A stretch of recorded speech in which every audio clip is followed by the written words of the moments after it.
Salut à tous, bienvenue dans cette nouvelle vidéo. Dans cette vidéo, on va parler d'allocation d'actifs. Vous avez été très nombreux à nous poser énormément de questions à ce sujet, donc c'est pour ça qu'on a décidé de faire une vidéo complète là-dessus. Vous donner notre opinion sur l'allocation d'actifs. Pour nous, ça va être quoi, par exemple, le pourcentage de patrimoine éventuellement qu'on conseillerait ou qu'on considère comme étant une bonne manière d'investir dans le marché des cryptos, ou du moins ce que nous on ferait de notre côté, les erreurs à éviter, etc. etc. Donc déjà, toi, Mickaël, est-ce que tu pourrais expliquer pour les personnes qui ne savent pas du tout ce qu'est l'allocation d'actifs, ce que c'est, ce que ça t'évoque, est-ce que c'était un concept qui t'était familier au début quand tu avais commencé, et puis est-ce que pour toi c'est important de se poser ces questions-là au début? Alors au début, en fait, c'est un concept qui ne me parlait pas du tout. L'allocation d'actifs, c'est ni plus ni moins le montant que vous êtes prêt à mettre dans chaque partie d'investissement, donc soit dans la partie bourse, immobilier ou même crypto-monnaie. Combien de votre patrimoine complet vous allez investir dans ces secteurs-là. Quand j'ai commencé, je ne maîtrisais pas du tout cette notion-là, je ne savais même pas que ça existait. Donc bête et méchant, je prenais mon surplus de salaire et j'investissais directement dans la crypto-monnaie. Je me suis aperçu rapidement que ça mettait un déséquilibre, on va dire, dans ma vie parce que ça apportait un niveau de risque qui était quand même très important par rapport à mes autres plans et mes autres évolutions, on va dire, de carrière. Aujourd'hui, j'ai quand même beaucoup évolué, j'ai une situation qui est complètement différente de mes débuts. Et aujourd'hui, j'ai une allocation qui est à peu près de 30 à 35% dans le milieu des crypto-monnaies. Je vais en avoir dans l'immobilier et dans la bourse à côté, mais les crypto-monnaies vont être environ entre 30 et 35% de mes actifs. Et ça va être sous-découpé en plusieurs catégories avec des revenus passifs dans cette partie crypto-monnaie. Alors après, c'est une opinion que j'ai qui me va bien parce que j'ai une vingtaine d'années et qu'aujourd'hui, j'ai un profil qui est assez intéressant d'un point de vue carrière professionnelle. Potentiellement, j'aurai une allocation d'actifs qui sera complètement différente lorsque j'aurai 40-50 ans. Et si je prends des personnes de ma famille que j'ai accompagnées sur cet investissement dans le milieu des crypto-monnaies qui ont la cinquantaine, ils n'ont pas du tout la même allocation d'actifs. Parce que c'est des personnes qui aujourd'hui n'ont pas forcément le même niveau de risque, qui n'ont pas les mêmes objectifs. Moi, l'objectif du secteur des crypto-monnaies, c'est de pouvoir réinvestir derrière, c'est un levier financier. Eux, c'est plutôt pour préparer leur retraite. Donc, ils ne sont pas prêts à mettre tout leur argent dessus, ils ne sont pas prêts à faire un all-in, à mettre 100% de leur patrimoine financier directement dans les crypto-monnaies. Ils ne sont pas prêts à prendre ce risque-là parce qu'ils n'ont pas les mêmes objectifs. Et eux, aujourd'hui, ils ont plutôt une allocation qui est entre 10 et 15% sur la crypto-monnaie. Parce qu'à côté de ça, ils vont avoir peut-être leur résidence principale et ils vont avoir d'autres tranches, on va dire, financières avec de l'immobilier, avec de la bourse ou d'autres secteurs. Donc ce que tu veux dire par là, en fait, c'est que l'allocation d'actifs et les risques en fait qu'on sera prêt à prendre, ça va dépendre déjà clairement de la personne, de son profil. Exactement, de son De... appétence au risque, de Ouais. se dire est-ce que je suis prêt à prendre tel ou tel risque. Est-ce que je suis prêt à aller me former également, parce que plus vous êtes formé, plus vous êtes prêt, on va dire, à prendre des risques, que ça va être automatiquement atténué. Et surtout, quels sont vos objectifs de vie? Parce qu'une personne qui a 18 ans n'a pas les mêmes objectifs de vie et n'a pas la même idée de ce qu'elle fera de ses crypto-monnaies qu'une personne qui a déjà 50 ou 60 ans, qui s'approche quand même rapidement de la retraite. Exactement. Et en fait, il faut vraiment prendre ça en compte parce qu'on a de plus en plus de personnes qui nous posent des questions en nous disant voilà, vous pensez que c'est quoi le montant total à investir dans la crypto pour atteindre tel ou tel résultat? Bon, déjà, on n'est pas Madame Irma, on n'est pas conseiller financier, on explique simplement notre retour d'expérience et ce qu'on pense intérieurement comme pouvant vraiment être le plus juste possible. Mais c'est notre propre opinion, encore une fois. On n'estime pas vous donner une réponse universelle parce que ça n'existe pas. Ce qu'il faut bien comprendre, c'est que en fonction de votre profil, de vos objectifs, la réponse à cette question, elle va être totalement différente. Comme l'a dit Mickaël, quelqu'un qui a 18 ans, qui n'a pas forcément beaucoup de capital, mais qui a quand même le temps devant lui, forcément, s'il investit 1000, 2000 euros, que c'est l'ensemble de son capital, l'ensemble de son patrimoine, certes, il va faire des erreurs, il risque peut-être de perdre son argent, mais si jamais il fait des erreurs et qu'il perd son capital, entre guillemets, ça fera mal, mais ça fera beaucoup moins mal que quelqu'un qui est à 5 ans de la retraite et qui met les économies de toute sa vie dans le marché des cryptos. Oui, il a mis plus de 20 ans à les cumuler, il a mis même des fois plus de 40 ans à accumuler cet argent-là. Il n'est pas prêt à jeter tout l'argent de sa vie entière directement dans les crypto-monnaies et de se dire si dans 5 ans il n'y a plus rien, il n'y a plus rien. Non, il n'a pas de solution de secours, c'est son filet de sécurité. Quand vous avez 18 ans, que vous êtes chez vos parents, vous ne pouvez pas vous retrouver facilement à la rue parce que vous avez vos parents qui sont là pour vous accompagner dans la majorité des cas. Mais à 25 ans, à 30 ans, quand vous commencez à être indépendant, vous avez besoin déjà d'un premier filet de sécurité. C'est notre vision des choses et là encore on le rappelle bien. Nous on aime bien avoir un capital de côté qui est un capital on va dire de sûreté. C'est que si jamais il nous arrive un gros pépin dans la vie, on sait qu'on peut compter sur ce capital là pour arriver à nous sortir des situations difficiles qui sont les plus pénibles. Et ça fera partie de notre allocation d'actifs. C'est-à-dire que dans nos actifs, on va avoir, on va dire, un certain pourcentage qui va être dédié justement à ce montant de sécurité, comme on aura un pourcentage qui est alloué aux crypto-monnaies. Bah là, il y a des grandes règles, c'est-à-dire pour donner quelques clés quand même, il y a quand même des grandes règles. Après, ça peut être différent en fonction des personnes, mais en général, on dit que pour le fonds de sécurité, il faut entre 3 et 6 mois du salaire, des charges ou du salaire qui résonnent en fonction du salaire, mais nous, on raisonne plutôt en termes de charges, comme tu dis. Nous, on considère qu'à partir de 6 mois d'épargne, entre guillemets, de côté, de fonds de sécurité, en fonction des charges qu'on va avoir, c'est déjà pas mal. C'est-à-dire qu'il arrive quoi que ce soit, un imprévu, ah bah tiens, je dois changer une fenêtre, et ben c'est bon, j'ai de quoi payer. Vous devez changer de voiture parce que vous avez un gros pépin, vous avez un accident et autres, bah concrètement vous pouvez. Vous devez faire un voyage à l'hôpital parce que vous avez un imprévu de santé, vous pouvez avancer les frais, vous n'êtes pas bloqué et vous ne devez pas vous dire je dois retirer absolument toutes mes crypto-monnaies même si c'est le pire moment pour récupérer cet argent-là. Exactement. Pour en avoir besoin. Et c'est aussi là où il faut être, on va dire, stratégique dans son allocation d'actifs et se dire bah, l'argent que vous avez mis dans les crypto-monnaies, c'est de l'argent vous n'avez pas plaisir, c'est de l'argent dont vous n'avez pas besoin et c'est de l'argent que vous pouvez faire fructifier à plus ou moins long terme en vous disant bah, ça correspondra à mon objectif. Et mon objectif, c'est peut-être de me faire un capital pour ma retraite que je pourrais dépenser au fur et à mesure de ma vie, ou ça va être un capital que je pourrais utiliser pour acheter un appartement ou que je pourrais utiliser pour rembourser mes crédits. L'erreur que font énormément de gens, et ça on le voit dans les périodes vraiment euphoriques dans le marché des cryptos, comme celle qu'on a pu avoir en 2017 et comme celle qu'on va voir de toute façon là, dans les temps à venir, des personnes qui malheureusement vont pas suivre ces règles d'allocation d'actifs et qui vont surallouer la partie crypto-monnaie. C'est-à-dire qu'ils vont absolument pas connaître le fondamental des cryptos, ils vont absolument pas savoir dans quoi ils vont investir des sommes d'argent qui sont beaucoup trop importantes. Il y avait des gens en 2017 qui faisaient des emprunts à la banque, qui vendaient leur maison, qui les mettaient sous hypothèque, même certaines, pour aller investir dans le marché des cryptos. Donc, quand on en est dans des débilités profondes comme ça, parce que là, c'est de la débilité, hein, je suis désolé pour ceux qui ont fait ça, mais c'est de la débilité, il faut pas que vous tombiez là-dedans. Pour moi, la bonne allocation d'actifs, et je ne vais pas donner de chiffres, parce que, encore une fois, ça va dépendre en fonction des personnes dans le marché des cryptos, mais il faut que ce soit en fonction aussi des compétences et de votre ressenti du marché, quoi. Et pour certaines personnes, 1% dans le marché des cryptos, ça va être déjà énorme. Et de votre profil, effectivement, un milliardaire qui va investir dans le milieu des cryptos, il va peut-être investir 1 ou 2% de son montant total de son portefeuille. Après, effectivement, je pense qu'on n'a pas beaucoup de milliardaires dans notre communauté, mais ça n'empêche pas que même vous, il faut que vous fassiez attention et que vous n'alliez pas forcément jeter toutes vos billes dans les crypto-monnaies, parce qu'il y a quand même du risque. Il ne faut pas oublier complètement le milieu du risque et se dire parce que les crypto-monnaies fonctionnent bien, parce que le marché il est haussier, tout va bien se passer. Non, potentiellement demain il peut y avoir une grosse problématique, donc gardez toujours ça en tête. Allouez bien uniquement le montant que vous êtes prêt à faire fructifier, le montant que vous êtes prêt également à perdre. Essayez de répartir les risques sur différents actifs financiers qui peuvent vous rapporter avec des seuils de risque qui sont plus ou moins élevés en fonction de l'âge que vous avez, en fonction également de la situation que vous avez.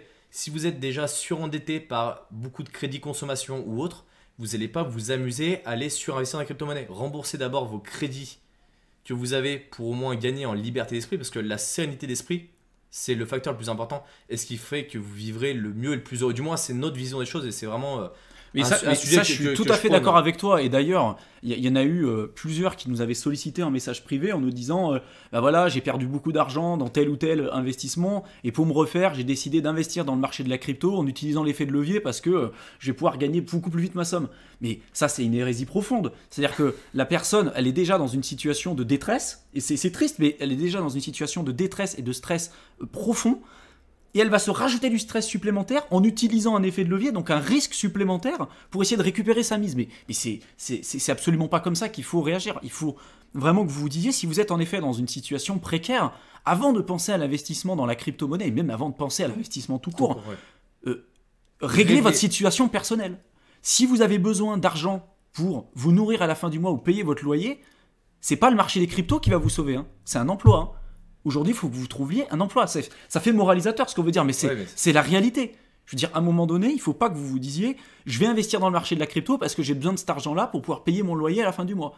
Ça, c'est la crypto, c'est en effet quand vous avez déjà un fonds de sécurité, que vous avez une situation qui est stable, vous avez peut-être déjà un revenu récurrent et que vous avez décidé d'allouer une partie de votre allocation d'actifs, donc pas l'ensemble de votre patrimoine, mais une partie. Ça peut être 1, 2, 3, 5, 10% par exemple de votre patrimoine, si vous avez décidé de prendre un peu plus de risques dans des cryptos que vous avez jugés utiles. Mais il faut pas que vous voyez la crypto comme étant un moyen de devenir riche comme ça du jour au lendemain, de prendre des risques complètement démesurés, parce que souvent ceux qui prennent le plus de risques, c'est souvent des personnes qui n'ont aucune compétence ou aucun recul par rapport à l'investissement, quoi. Bien sûr, général. Aucune connaissance. Et c'est pour ça que nous, dans les allocations d'actifs, il y en a un dont je ne vous ai pas parlé, c'est la formation, qui est aujourd'hui un budget qui est assez conséquent, nous, dans notre allocation d'actifs.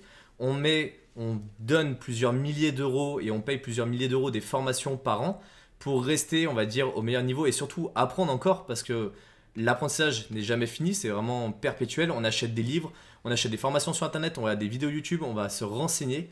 Et notre objectif est toujours d'apprendre pour maîtriser au mieux les connaissances, pour diminuer ce niveau de risque et avoir des actifs qui sont les plus performants possibles et surtout arriver à louer de la manière la plus efficace et saine possible nos capitaux. Exactement. C'est-à-dire qu'il y en a beaucoup qui considèrent que la formation, c'est pas forcément utile et qu'on veut tout de suite, par exemple, dans la crypto, prendre de l'argent et investir.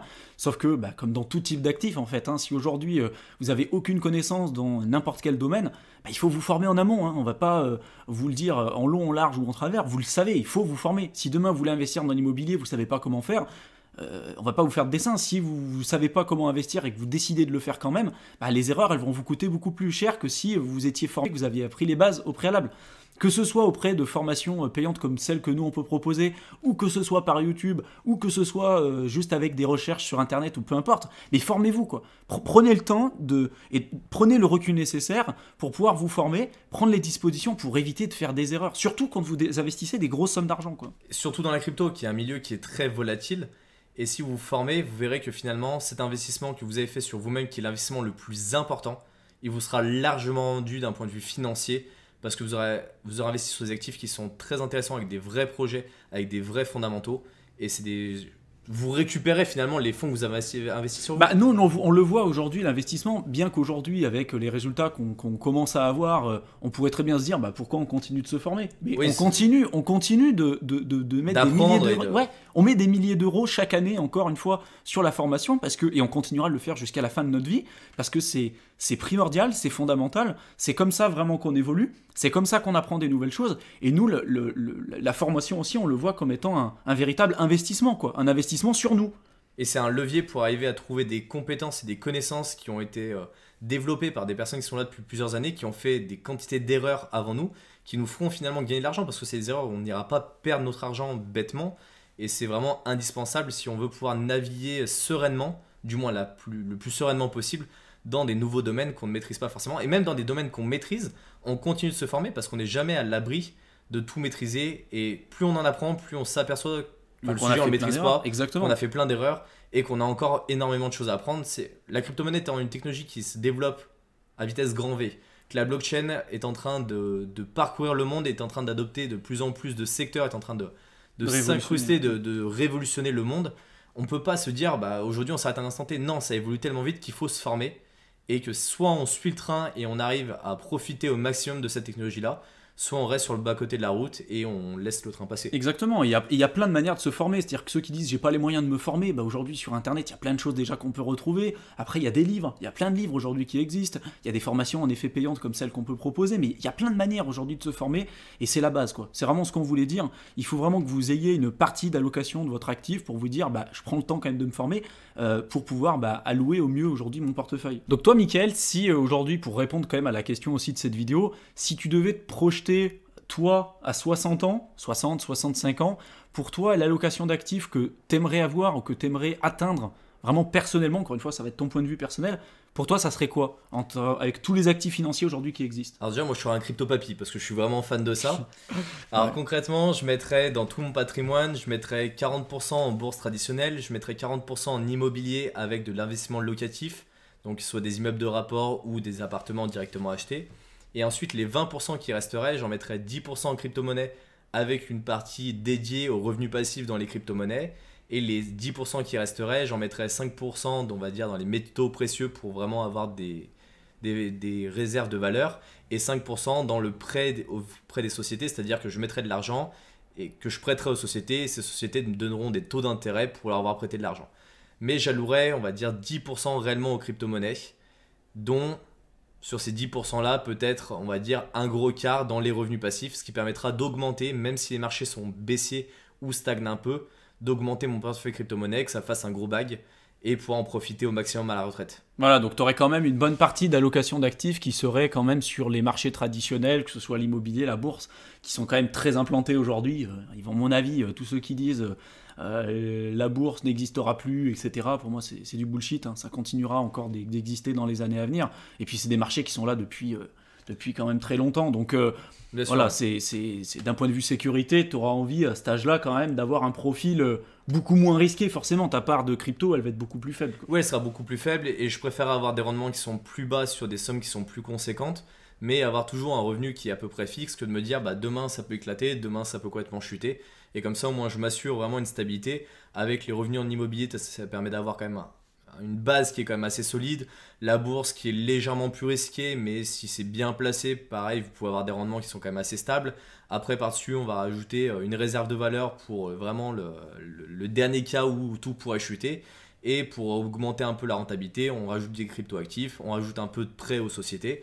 Ça nous permet d'être diversifié sur plusieurs marchés, de profiter au maximum de toutes les opportunités sans être trop diversifié et de garder quand même une part d'un crypto-monnaie qui est quand même super importante parce que c'est un secteur que j'apprécie et qui, je pense, a encore beaucoup d'avenir et qui a encore beaucoup à donner au début du développement. Donc il a beaucoup à donner et autant en profiter, mais ne pas aller jeter tout mon argent dedans parce que j'aurai quand même un certain âge à ce moment-là et que j'ai pas envie de ne rien laisser également à mes descendants et de tout perdre et de tout dilapider rapidement avant de m'en aller. Exactement.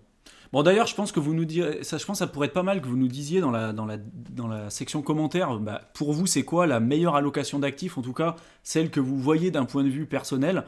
Faites une allocation d'actifs peut-être en vous projetant sur 10-20 ans, et bah, pour ceux qui sont un petit peu plus âgés, bah, dites-nous l'allocation d'actifs que vous avez aujourd'hui et celle que vous aimeriez avoir, celle qui vous semble la plus pertinente aujourd'hui, et quelle place aurait aujourd'hui la crypto dans cette allocation d'actifs. Je pense que vous verrez que en comparant les commentaires de chacun d'entre vous, bah, que les réponses seront totalement différentes en fonction des profils, et je pense que ça peut être intéressant de voir ensemble ce que vous pourrez nous dire là-dessus. Comme d'habitude, pour tous ceux qui veulent se lancer dans le marché de la crypto, vous retrouverez notre guide dans la description de la vidéo qui vous aidera à faire vos premiers pas dans le marché des cryptos. On vous explique comment investir, comment protéger vos cryptos, sur quelle plateforme aller, etc., etc. Ça vous permettra de gagner un temps qui sera à mon avis considérable.